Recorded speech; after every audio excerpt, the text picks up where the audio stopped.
Hi, guys. Hope you're having a great morning. This is Fred and Sheila with Hatfield, McCoy Museum and Adventures and FS Investigates. Hey guys, thanks for joining us. Again, this is mine and Sheila's. We're on a mission. It may not be of interest to everybody, but it is to us, and it is to some special people that we know, and that's why we keep at this.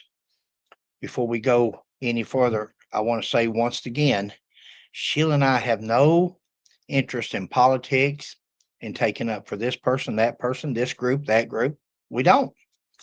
Our only interest in London, Kentucky right now is Doug Harless case, justice for Doug and justice for Johnny Edrington, because it happened in Laurel County.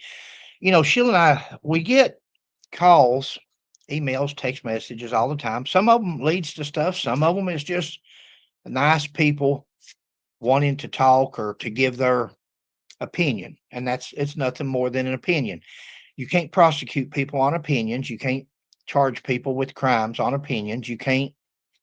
So while we do appreciate your opinion and respect your opinion, we like hard evidence or something that can lead us to somebody else. Now, we got an interesting call yesterday. We were talking, well, we got several yesterday, but some of them had different analogies. Some of them had different takes on things. Okay. And one of them is the autopsy. One of them is the, what happened? How did one medical examiner come up with this, and three other medical examiners and FBI and different people come up with something else. Yeah. We'll get into that. But Sheila and I started talking. We've been up most of the night. There's three scenarios that we could come up with. Sheila's did you download the scenarios at the bottom? We ain't done it yet, so you have to stop this and download them probably. Yeah, I'll have to splice it and put it in there. That's what we said we did. Sheila will, somewhere through here, she'll insert a video that we made downstairs in the shooting range. And it's of three scenarios. And of course, one scenario is where he's just holding it here and pulls with that side. It's an S side. Right. Guys, if you're watching this video, we've probably skipped from commentary or talking to insert this video here that we've taped earlier. We're going to show you three scenarios that we think are relevant. Come on over here, babe. That Sheila and I think are relevant to the Johnny Edrington case. Gotta say hi. There's three that's relevant. One of them is the S side itself. Yeah. If it was S side, he's held the gun in his right hand because he was right-handed. He's took his left thumb, put the barrel against his head or close to his head, pulled the trigger. Now, you got to understand, first of all, it's a fake gun. It's a training gun. Please know that. But the first thing is, if you'll notice, here's how he's holding the gun. Now, imagine if you was to do yourself, your muscles are going to relax. The gun, the recoil of the gun itself, if you're holding a gun like this and you pull it, the recoil of the gun, that is a revolver. It should knock it out of their hands. We've got a revolver upstairs, but that's a revolver he was using. And it would have kicked backward like the Clint Eastwood. Remember back in the Clint Eastwood movies when he'd shoot, boom, the gun would rise up, the barrel would, boom. It's what a lot of people does when they're shooting semi-automatics, or it's called recoil, induced recoil. Semi-automatic ejects to the rear and so forth, the slide action. But you'll see people shoot a semi-automatic and they'll act like Clint Eastwood. That gun's not coming up like that. Semi-automatic goes backward. So the first scenario is that you're looking at now is that he held the gun in his right hand and he's took his left thumb and pulled the trigger. Okay. Fell backwards, gun went one way, he goes another, so forth like that. Who knows where the gun would land? Unless you got some high-tech equipment, there's no way to reenact this unless you got somebody that's going to play that part. You're only going to use them one time. You better get the first take. That's scenario 1. Was it an S side? See, guys, Sheila and I don't care one way or the other. We're not trying to prove it was this or it was that. Right. We for years and years and years, Sheila and I believed that it was a S side. We believed what the rumors were, what the rumors wanted people to believe.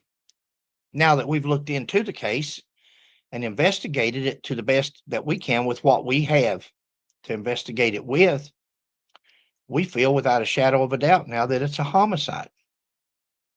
Johnny was murdered. Now, whether he was murdered by somebody he knew or whether he was murdered in a traffic stop, we don't know. But there's 3 scenarios. 1 is that. 2 is the one where somebody done that. Okay. Scenario 2. I'm here like this, comes up with a gun, takes my gun. Takes my gun right between the eyes, boom, fall backwards. I do it again. They found him laying in the ditch, both arms extended over his head, with the gun still in his hand, in his left hand, Pointed towards you. pointed toward him. In his left hand, pointed toward him. I'm not saying it couldn't happen as far as the left hand, but, and I said in one video, I said it feels more comfortable. It's not about comfortability. It's about what felt What right. you do naturally. What you would do naturally. Thank you, babe. I mean, right You hand. wouldn't, if you're right-handed, you're not going to try to hold that and do that. You would hold it and like this. Try it yourself. First scenario is this. Second scenario is either somebody he knew or somebody that got the drop on him. Okay. Got the jump on him. And 3 is a traffic stop. Sheila and I are now going to demonstrate the third scenario, which is almost unrealistic, almost didn't happen like this maybe, but it did happen because by now we should have covered the distance that Johnny was from his cruiser. He was 20 feet away. Yeah. If we haven't covered that, we will. Sit down, babe. Let's say that this is London in this direction. And he's on the passenger side. The vehicles are pointed towards London, and he comes back from his vehicle, and for some reason he goes to the passenger side and bends down, and they get to drop on him. They pull up a gun and say, "Give me your gun." They say, "Give me your gun." They've got a gun on them, and they say, "Give me your gun." And he's thinking maybe, just maybe, they're going to take my gun and drive off, you know, and so forth. And he gives them the gun, and then all of a sudden, right between the eyes, falls backwards onto the ditch. Arms are extended. They get out and take his gun, place it in his wrong hand because that would be his right side looking at them, but it's really his left side. Right. Put the gun in his hands to simulate a S side. That's the 3 scenarios that we have There's there. 3 possibilities. You know, there's going to be a scenario 4. Measure the cruiser from the front door up 20 feet. Guys, this person gave us some information the other day, and again, we count on these people that gives us information like this, knowing what they're talking about. We believe what they tell us when they're reading off of a report. And it said that Johnny's body, go ahead, babe, Was 20 feet in front of his car. in front of his cruiser. Mhm. Now, we took a tape measure out earlier. You don't even have to take a tape measure. Google the distance a police officer makes a traffic stop for a violation. What is the distance that he parks behind the violator? Google it, and you'll see what we see. Which I told Sheila when we was talking what I thought it was. It's been Yeah. years and years since I was in the academy, but 15 to 20 feet. Exactly. You've usually parked where you can see the license plate because you're going to be putting the license plate on a citation. So you'll want to have the license plate visible. You want to have the trunk visible.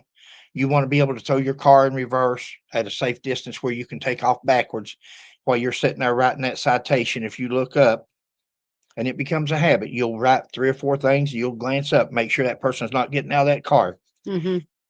But if that person does get out of that car real fast, you can slam that car in reverse and back up. Take off backwards. Or if he's got a gun, a weapon in his hand, you can throw it and drive, Go forward. take off forward.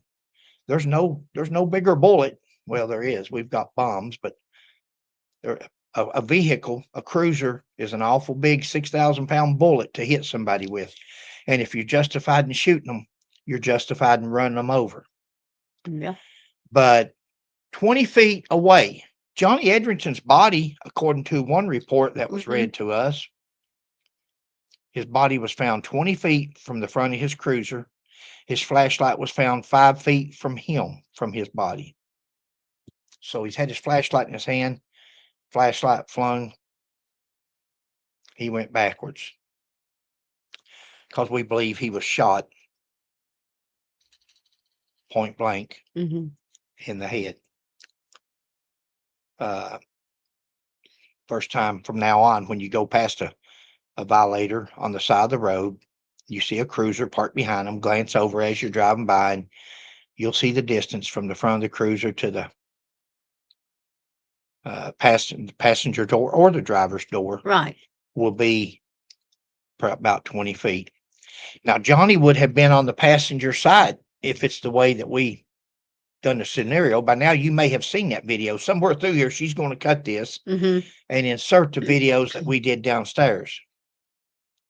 But he would have approached because both vehicles would have been facing towards London. Mm-hmm. Passenger side would have been, if he was found in the ditch on the right, he would have gone to the passenger side, or he would have been talking to somebody on the side of the road, Mm-hmm. on the opposite side of the vehicle from the highway for safety purposes, no doubt. Let's go over this one time. This is going to be a short video, but we do want to emphasize some things because this was brought up and it was very, very enlightening, because Sheila and I, again, we don't have a take. Right. We're not 100% convinced of nothing. We're looking for evidence. We're looking for information. Mm-hmm. But we have gone from S side to homicide now Exactly. after we started looking. But let's look at it together again. Somebody told us yesterday, they said, well, yeah, but the coroner said this. Okay. Let's think about what the coroner saw. See, the state police found him. The state police responded. State police requested the coroner come to the scene. Okay. This man's deceased. No need in taking him to the hospital. He's deceased. We need the coroner to call it. The coroner gets there. What does the coroner see when he gets there? He sees the dead body on the side of the road. Yeah. He sees a gun in his hand, according to Trooper Asher's book. Trooper Asher said he had the gun in his hand, in his left hand, and it was still pointing towards him. Right. And he had a bullet between his eyes. Mm. Now, that's what the coroner's seen. The coroner just looks at the initial area, photographs it, does things like that. But basically, he saw a body. He saw a gun in his hand, Mm-hmm. and he saw a hole in his head. Load them up in a body bag, took them to funeral home to take to Frankfurt the next day for an autopsy. Now, what is the coroner told when he gets there? He sees the body, the gun, the hole. Mm-hmm. What's he told? He's told by 3 troopers that night, that morning, early morning hours, 2, 3 o'clock in the morning. Mm-hmm. And then Asher gets back that morning and goes to the funeral home. And no doubt he's done talked to his detectives by then, because he asked the detectives, what's your thoughts? And he says in his book, they unanimously said S side. S side. Thanks, because I was ready to say the word S side. So you've got the 3 troopers, and you got Asher that tells Mr. Ed Bowling, respected coroner of Laurel County. It's a S-side. This trooper has committed S-side. Mm-hmm. All the coroner saw was the gun in his hand, the body laying there, and the hole in his head. That's all. That's where he's done. He's going to take the body now to Frankfurt for an autopsy. He's going to let somebody else do that part.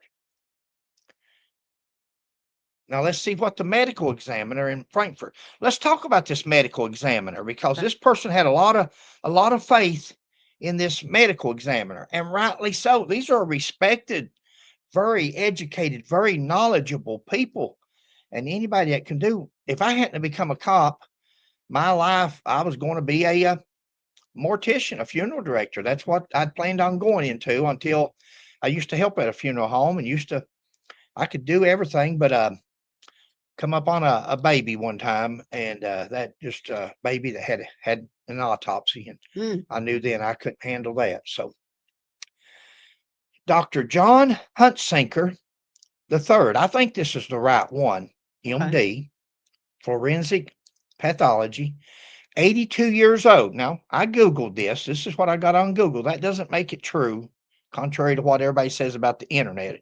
If it's on the internet, it's got to be true. So, but it says he's 82 years old. So let's say I've got the right person here. We do.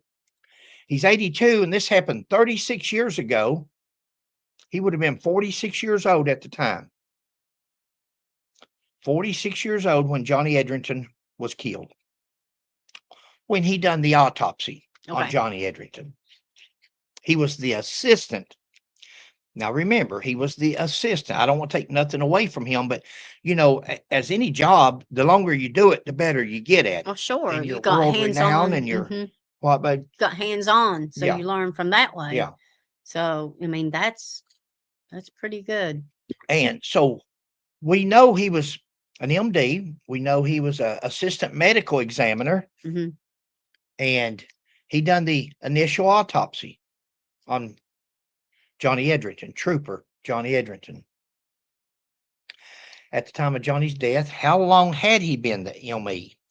I think it said that he graduated University of Kentucky in 1977, had a long distinguished career, has had over 45 years experience in the field. Well, if he's had over 45 years experience in the field, and that's 36 years ago, we're talking 9 to 11 years that he had been doing it, possibly. But how long had he been doing it? How long had he been a medical examiner? 1 year, 5 years, 10 years? How many autopsies had he performed? See, because a lot of this stuff goes with experience. Mm-hmm. Experience. Well-respected pathologist, distinguished career. Now, let's go back down here to where we're talking about this. What did the assistant medical examiner see? What did he see right there? That's not nobody. That's just a photo, of course. So, but this assistant medical director comes into his autopsy room, examination room, and that's what he sees. And he uncovers the sheet. He starts taking the clothing off. He starts putting it into evidence: the shirt, the shoes, the belt, anything, underwear, t-shirt, socks, everything that man had on is now evidence to a crime or a S-side. Once he gets him undressed, he starts his examination. Mm-hmm. Let's see what he sees when he comes into that room. I'm tangled up in a cord over here, and I'm having a fit. Can you get it? Yeah. Okay. He sees a body on an autopsy table, takes the sheet back. He sees a hole in his head.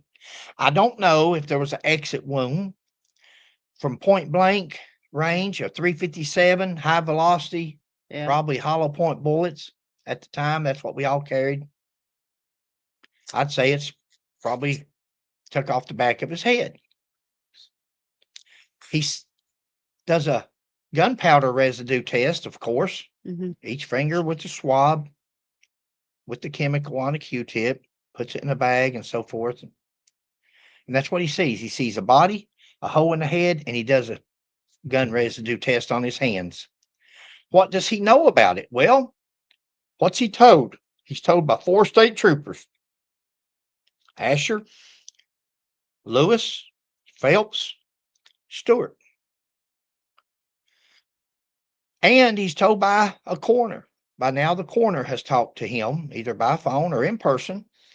There's some troopers there. I don't know who went to the autopsy, but they would have been at least one trooper at that autopsy. Probably all 3, being that it's a brother trooper of theirs. And Dr. Huntsinger is told S side. It's a S side. Well, it's no secret because it's in Mr. Asher's book. He says that they told him unanimously when he got back that morning, called him into his office, said, what you all think? They said unanimously, S side. Right. So you've got 4 troopers, and now a coroner has told Huntsinger this is a S side. Remember back in that day, we had 35 millimeter cameras. We didn't have digital. We didn't have GoPros. We didn't have phones. Right. 35 millimeter. Now, if he went for an autopsy that morning, of course, back in the old days, if we had to have evidence fast, photo evidence, we could take it to a 1-hour photo mat. And police officers all over, we've done that. If you wanted the pictures back real fast, you would take it to a 1-hour photo mat and they'd develop them for you. So he very well could have had pictures. He may have had pictures to go along with this autopsy of him laying in the dirt, supposedly with his arms back like this, supposedly with a gun in his left hand pointing at him. Right. He may have had pictures to look at, but we know that he has the troopers and the coroner telling him what they thought, and they think it's a S side. Would he have any reason as a medical examiner? Would he have any reason to look at it in any other way? If you've got 4 state troopers, I know we've discussed this, but hear me out. Okay. 4 state troopers and a coroner telling you it's a S side. Would he have any other reason? There's a gun in his hand. It's in the wrong hand, but there's a gun in his hand pointing at him. I mean, it sounds like it's cut and dried, don't it? Yeah, looks can be deceiving. It's so cut and dried that what? It looks staged. Looks staged. Yeah. Could it be? Anything's possible. Anything's possible when you want to make a S side look like a homicide or a homicide look like a S side. It's possible. It takes 2 common denominators: bullet in the head, gun residue on the hands. You've got a hole in your head from a bullet, and you've got residue on your hands. Especially when the gun's still laying there. Especially when it's your gun. How hard is it to take a police officer's gun? How hard is it to get the jump on a police officer at 12 o'clock last night, getting ready to get off duty, getting ready to go home, thinking about his wife having a baby, thinking about his dad's birthday the day before, party, thinking about all the things that you would do, and you let your guard down, and all of a sudden you stop the car, or a car even stops. Let's put this into perspective. The amount of weight a KSP trooper's word, his opinion.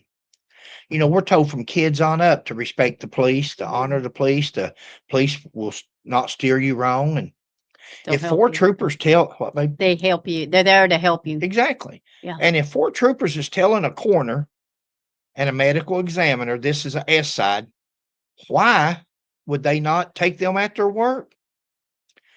I'm not saying they said this from deceit. I'm not saying they said this from stupidity. I'm not saying, I don't know why they said it. I don't know why they come up with S side so early in the investigation. I don't know. We haven't talked to none of these people. That's a good question. And, you know, because, see, these are troopers. These are detectives. They're smart. Asher said they was 3 of the smartest detectives in the state. So just because you see a gun in somebody's hand doesn't mean that it has to be that. Could it be staged? Could it be set up? Was it so perfect that it was set up? Not everything's the way it seems until you investigate it. That's right. We're told Trooper Edrington's body was 20 foot away. We've Mhm. done discussed that. We had an interesting discussion with some people yesterday, a couple of people, Mhm. and they brought up some interesting facts. They were very smart people, and we respect their Appreciate it. opinion. Yeah, exactly. And guys, just like we talked with them and they talked with us, they don't have a dog in a fight in London, Kentucky, Laurel County. Don't have a dog. We're on the same page, all of us. We're investigating or wanting somebody Mhm. to investigate the Johnny Edrington case and give us answers. Mhm. And give his family closure. It's not just but it's not even And just his Laurel, family now. Laurel County. It's involved other people now that there's things going on now where other people's have and there was rumors back then from the newspapers. There was rumors. And again, Sheila and I, you know how Sheila and I feel about rumors. Yeah. A rumor's a rumor unless you can prove it. And rumors are slanderous. If you can't say something about somebody if there's no proof to back it up. And I've said it before, especially police officers, we get a bad rap because people would rather they'll talk about a cop when they won't talk about nobody. I mean, it's just when you write them a Just the way- ticket, you mhm. take them to jail, you do this or that. It's just you're in a bad place. Police officers sometimes we get a bad rap. So you can't always Exactly. go by what you hear or what somebody tells you, Mhm. but you can go by the evidence. The And evidence is locked up in Frankfurt. Go ahead, Punk. that's what I was going to say with the coroner or whatever. They can take into consideration what was told to them, but they should do their own investigations. And exactly. Had somebody at the time made it known to the coroner and to the assistant medical examiner. Now remember, that was the assistant medical Okay. examiner. You had the medical examiner director, David Jones. You had the chief medical examiner of the state of Kentucky, George Nichols. Nichols. Okay, I was going to say I knew it began with an N. George Nichols was the chief medical examiner. In fact, he's the one that signed the death certificate. Yeah. After the FBI had investigated, after the famous pathologist had done a review of the autopsy and found it was also a homicide. Sometimes people they're so set in their way, or they don't want to change their way. They don't want to change if they called it this in the beginning, then that's my story and I'm sticking to it.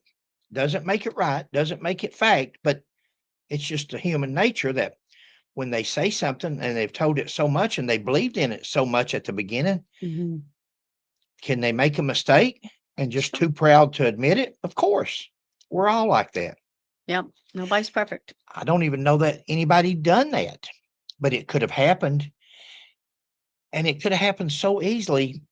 I used to be a detective, and I know that a lot of people puts a lot of trust as a detective. If you say this window here was broke, here's how they made their entry.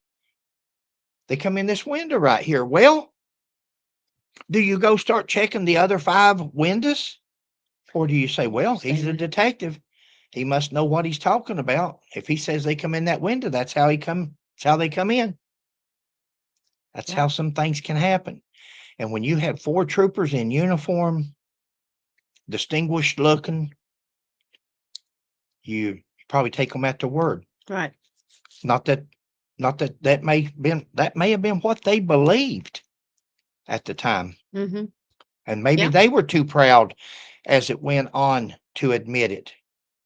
We would love to talk to these detectives. We would love to talk to Mr. Asher. We would love to talk to Dr. Huntsinker. We would love it. And get some more insight instead of just what we're coming up with, maybe they can show us something or tell us something that will Exactly. convince us beyond it. Don't think that we're not beyond changing our thoughts or our opinion, As long as there's proof. because we've already changed it. We've changed it for years that we thought it was actually a S side, Hmm. and we changed it to a homicide. And guys, I'm going to tell you, it would take some evidence before you'll ever see Sheila and I change it back. Yeah. It would take, it ain't that it can't be changed, but it would Gotta take be some something to change it, strong- because we have found out some things that Just don't add up. they don't add up. It don't add up to a S side. Mm-mm. No way. Yep. Thanks for joining us, Sheila. What do you have? You got anything to add? You gonna put this other? Sheila's got some videos to add in.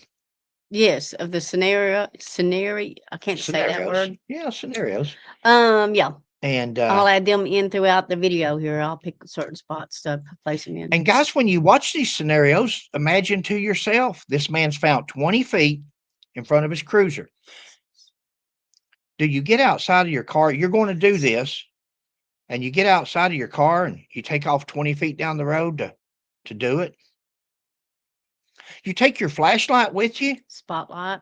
Your spotlight's on, but you carry your flashlight with you. What? So you can find your forehead? Could have, though, because that would make it look more like Mhm. like something you would have done. Again, the similarities in a S side and a homicide can look the same, except for, well, it ain't just except for one or two things. There's several, but imagine that gun remaining in his hand. Imagine, now this ain't somebody that's got a barrel or the grip wrapped around his grip of his hand wrapped around the grip of the gun with his finger in the trigger guard. Okay. You know, I can see a trigger guard, finger getting hung up in a trigger guard and falling right next to your hand. The thumb was in the trigger guard. The thumb would have been in the trigger guard. Imagine that. And going backwards. Mm-mm. Thank you, guys. This is an interesting case. So hopefully new things will be brought to light. It'll be reopened and it'll be solved. The bottom line is, and if you know the state police commissioner, the attorney general, the governor, if you know these people, that is the people that's the key. That's the key people. Some of these people still alive. Many of them's dead. Many of them's deceased. They can't go back and ask them about this and that. Exactly. Yeah. But Yeah. what if some of the ones are still alive that can help solve this case? That would be wonderful. The governor and the state police commissioner and the attorney general are the key players here. Because if the governor orders the state police to reopen this, Philip Burnett, who was appointed by Bashir, he'll reopen it. And hopefully he'll put his best men on the case. Mm-hmm. And you talk about famous. If they solve this case, 36-year-old cold case, they'll be famous. We'll try our best to make sure of that, because this case has gone on too long. Yep. This case should have been solved years ago, one way or the other. It should have either been distinguished as this. There should have never been no doubt 36 years later that a man can come out and write a book as such without some repercussions. Okay. All right, guys. Thanks for watching. We hope you're having a great day. Please like, subscribe, and share. And we'll catch you on the next one. Bye. And God bless. Thank you, guys.